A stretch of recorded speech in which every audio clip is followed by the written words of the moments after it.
I'm Miss Moscow, your media specialist from Roosevelt. I'm going to read The Day Dirk Yeller Came to Town. It was written by Mary Casanova, and she's been a visiting author to Faribault a couple of times, maybe even 3.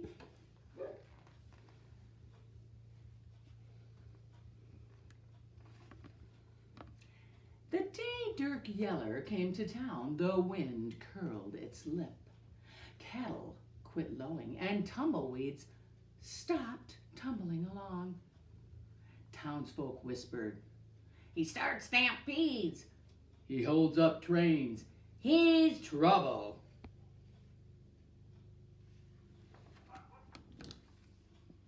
But I reckon Dirk Yeller had come at a good time, 'cause I just hit a home run through a window. Pa always said, "Sam, you're a world of trouble and curious as a tomcat." So when Dirk Yeller tromped into the post office, I dropped my broom to follow.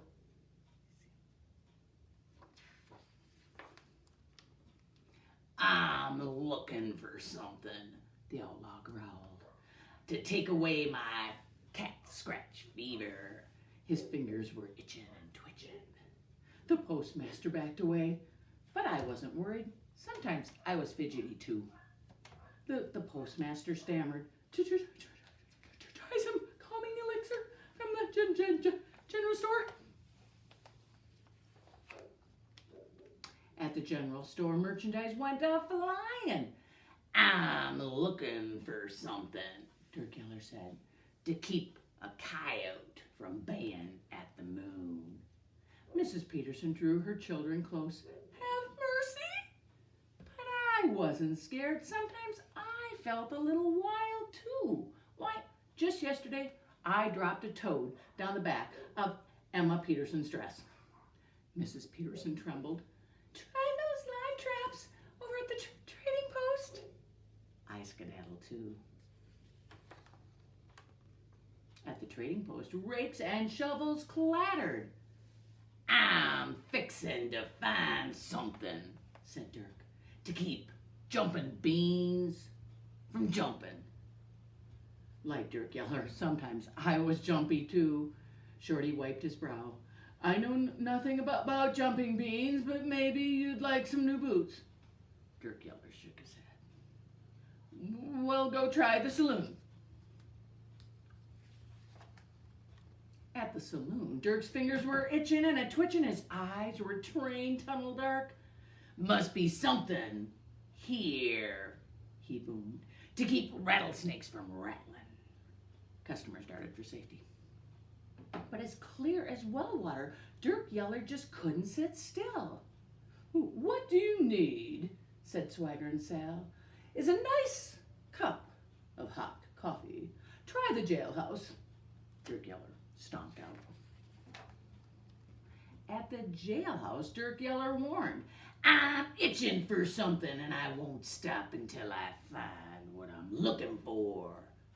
"We're peace-loving folk," said the sheriff, "and I'm serving you notice. Ride your horse out of town before sundown."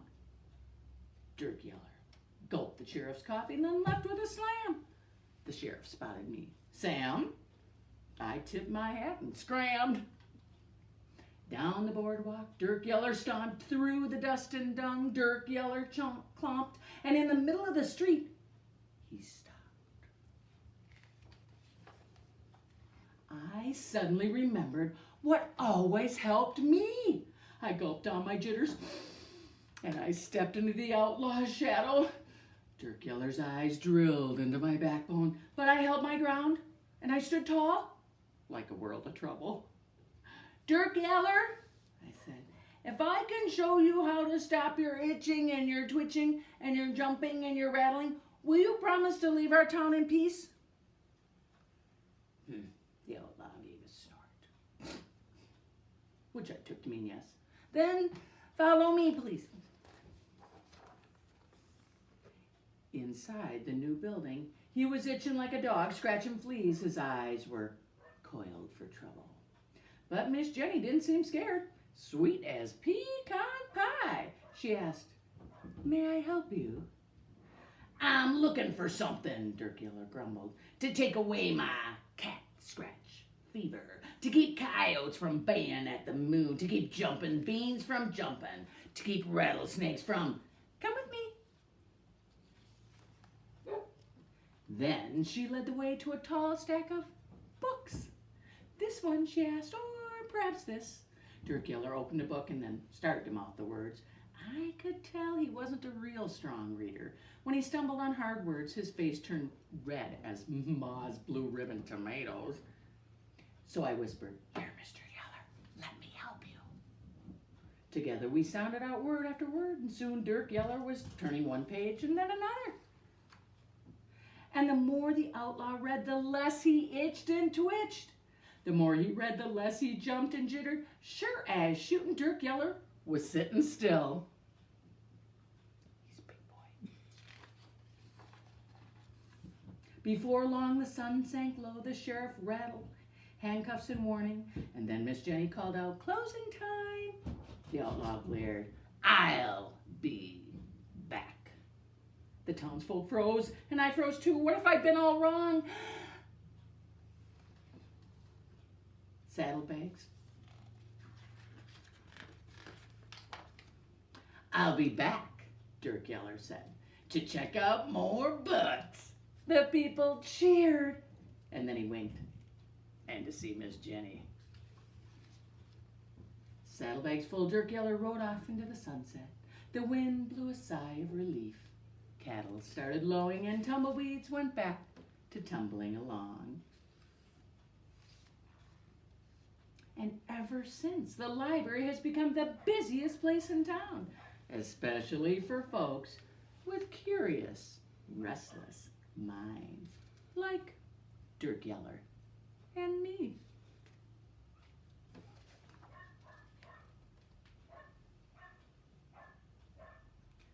Thanks for listening today.